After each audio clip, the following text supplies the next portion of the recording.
Doctor Nishi, senior IVF specialist from prime IVF. आज हम चर्चा करेंगे मेल इनफर्टिलिटी के बारे में, जो कि समाज में एक छुपा हुआ है।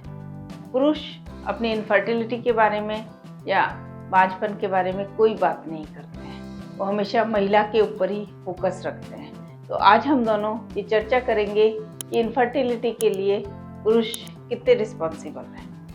Hello doctor, good morning. Good morning. Doctor, मैंने देखा है ज़्यादातर है ना पुरुष है ना महिला का ही ट्रीटमेंट करवाते हैं। अब मतलब इसमें क्या वो दोनों जिम्मेदार नहीं होते इस चीज़ में?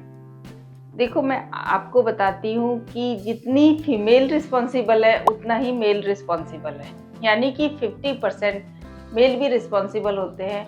पर जो हमारे समाज की धारणा है कि पहले आप लेडीज का इलाज करो, मैं बाद में अपना इलाज कराऊंगा। मैं आपको बताना चाहूँगी कि एक बार मेरे पास एक पेशेंट आया, उसकी वाइफ के हमने सारे टेस्ट कराए, ट्यूब टेस्ट, ओवुलेशन इंजेक्शन, सब कुछ दिया, सब कुछ सही था।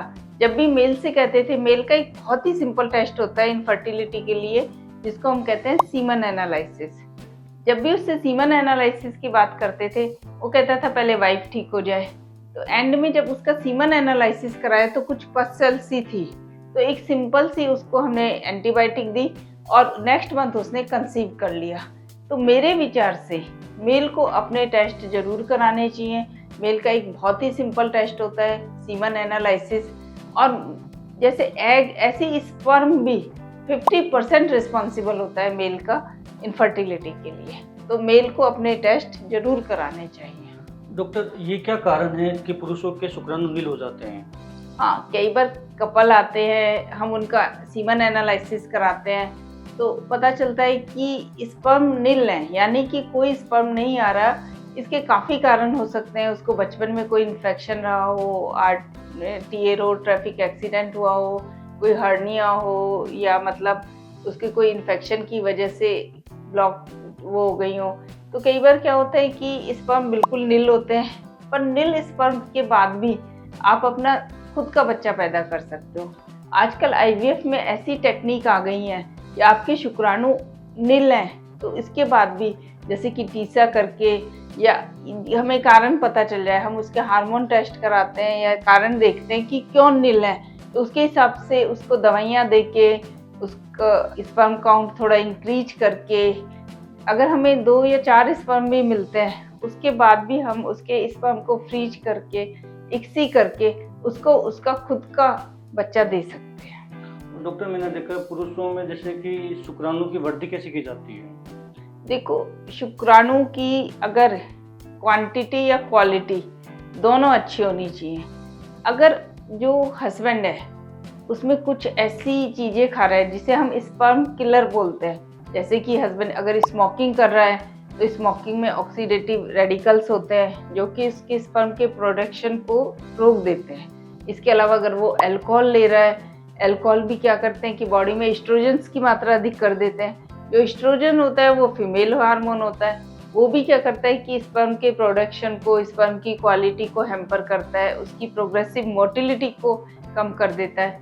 इसके अलावा कुछ जो मेल होते हैं वो बॉडी बनाने के लिए या एंजॉयमेंट के लिए स्टीरॉइड्स लेते हैं, टेस्टोस्टेरोन लेते हैं। तो ये जो टेस्टोस्टेरोन हार्मोन होता है, अगर वो आप बाहर से ले रहे हैं तो आपकी जो बॉडी में टेस्टोस्टेरोन हार्मोन होता है वो बनना कम हो जाता है। उससे क्या होता है, उससे भी आपके स्पर्म काउंट कम हो जाते हैं। उनका लाइफ स्टाइल क्या है, अब वो नाइट में वर्क कर रहे हैं, ओबेसिटी बहुत ज़्यादा है, बीएमआई ज़्यादा है। क्या होता है कि टम्मी पे जो फैट होता है या थाई पे जो फैट होता है वो भी आपकी इनफर्टिलिटी को बढ़ाता है, स्पर्म काउंट को कम करता है। इसके अलावा आपका जॉब प्रोफाइल क्या है, अगर आप रेडिएशन डिपार्टमेंट में काम कर रहे हो या ऐसी फैक्ट्री में काम कर रहे हो जहाँ पे हानिकारक केमिकल्स हैं, वो केमिकल्स आपकी स्किन से एब्जॉर्ब हो जाते हैं, वो भी आपकी उसको स्पर्म की क्वालिटी को कम कर देते हैं। और डॉक्टर, ये बांझपन की समस्या क्यों पैदा होती है मेल इनफर्टिलिटी में? देखो, मेल इनफर्टिलिटी में ये बांझपन मतलब मेल इनफर्टिलिटी में जो स्पर्म के बहुत ज़्यादा रिस्पॉन्सिबल रोल होता है। अगर हस्बैंड अपना ध्यान नहीं रख रहा है, उसके स्पर्म का काउंट कम है, क्वालिटी कम है, मार्फोलॉजी ख़राब है, तो इनफर्टिलिटी की समस्या होगी ही।